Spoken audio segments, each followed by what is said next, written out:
السلام علیکم ورحمۃ اللہ وبرکاتہ۔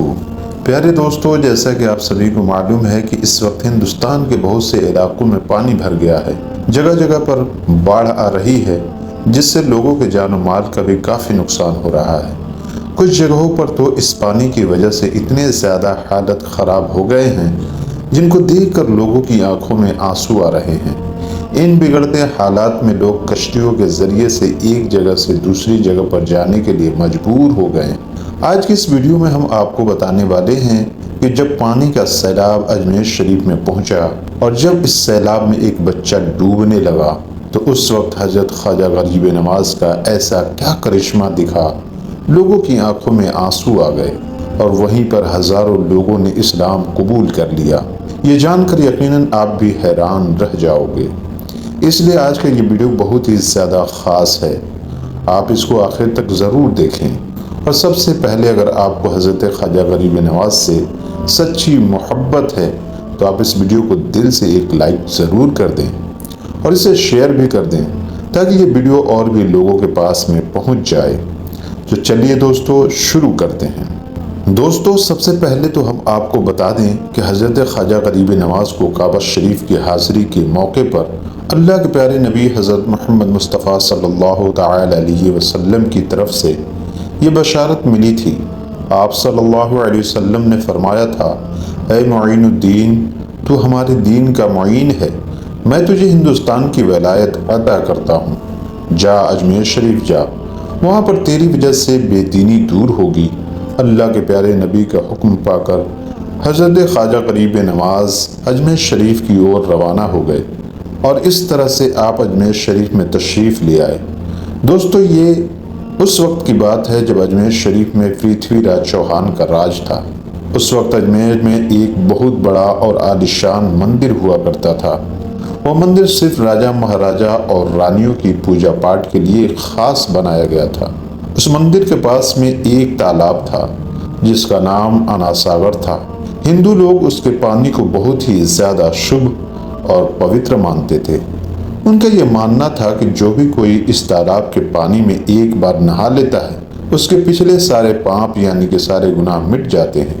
انا ساگر کے پاس میں جو مندر تھا وہ اتنا زیادہ بڑا تھا کہ اس میں ہر روز لاکھوں چراغ ایک ساتھ جلائے جاتے تھے۔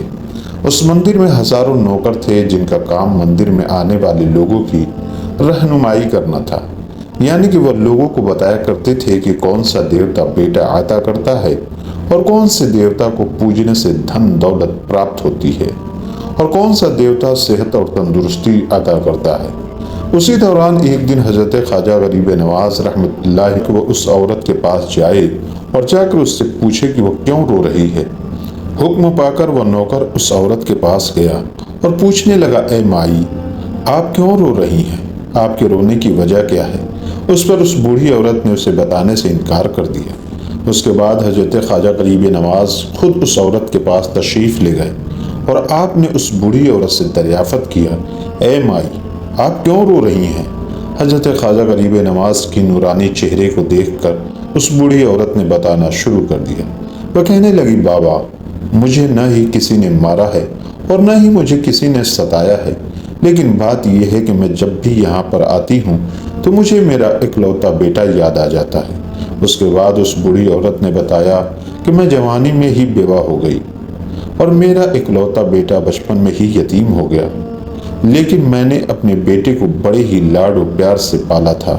میں نے سوچا تھا کہ میں اس کی شادی کر کے بہو لاؤں گی اور یہ میرے بڑھاپے کا سہارا بنے گا۔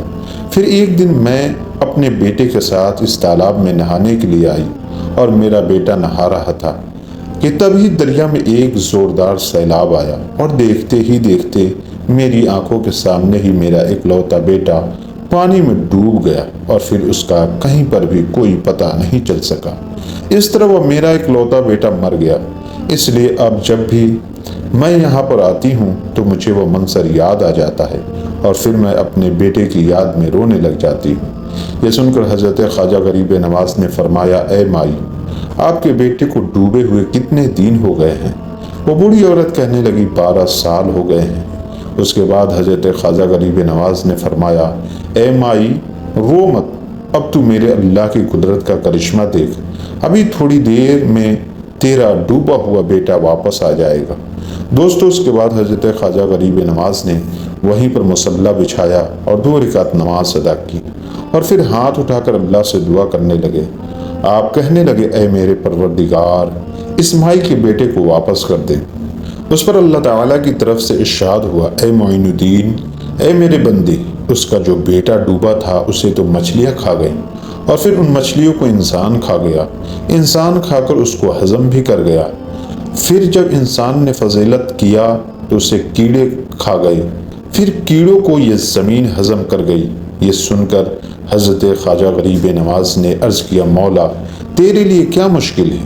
تو اس پر اللہ تعالیٰ نے ارشاد فرمایا اے معین الدین، اے میرے بندے تو کچھ اور مانگ لے۔ اس کے بعد حضرت خواجہ غریب نواز وہیں پر اپنا چولا اتار دیا اور عرض کرنے لگے اے میرے مولا، تیری عزت کی قسم، اگر اس کا بیٹا واپس نہیں آیا تو میں زندگی بھر یہ لباس نہیں پہنوں گا۔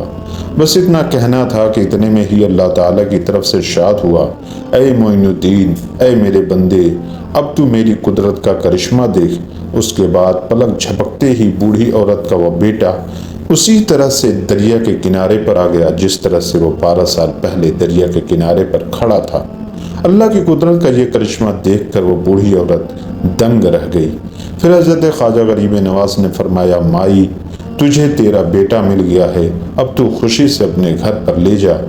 دوستو کہا جاتا ہے کہ اس حیرت انگیز منظر کو دیکھ کر پھر ہزاروں لوگوں نے اسلام قبول کر لیا تھا۔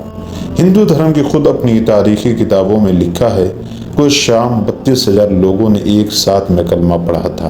اس کے بعد حضرت خواجہ غریب نواز نے اللہ سے عرض کیا اے اللہ، مجھے اس کے لیے 3 مرتبہ کیوں کہنا پڑا؟ آخر اس کا کیا راز ہے؟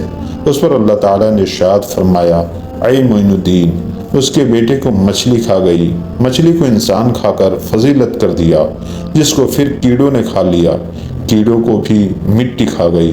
اے معین الدین، پھر تمہارے کہنے پر زمین کے اندر جو کیڑے تھے ہم نے ان کیڑوں سے ان کو نکالا، دوسری مرتبہ پھر ہم نے مچھلیوں کے پیٹ سے انہیں نکالا اور تیسری مرتبہ ہم نے ان کو انسان کے روپ میں ایک نئی زندگی عطا کر دی۔ سبحان اللہ۔ دوستو اگر آپ کو حضرت خواجہ غریب نواز سے سچی محبت ہے تو آپ اس ویڈیو کو دل سے ایک لائک ضرور کر دینا اور کمنٹ باکس میں یا خواجہ لکھ کر شیئر بھی کر دینا تاکہ یہ ویڈیو اور بھی لوگوں کے پاس میں پہنچ جائے۔ آپ سے ملتے ہیں پھر ایک نئی ویڈیو کے ساتھ، تب تک کے لیے آپ اپنا خیال رکھیے۔ اللہ حافظ۔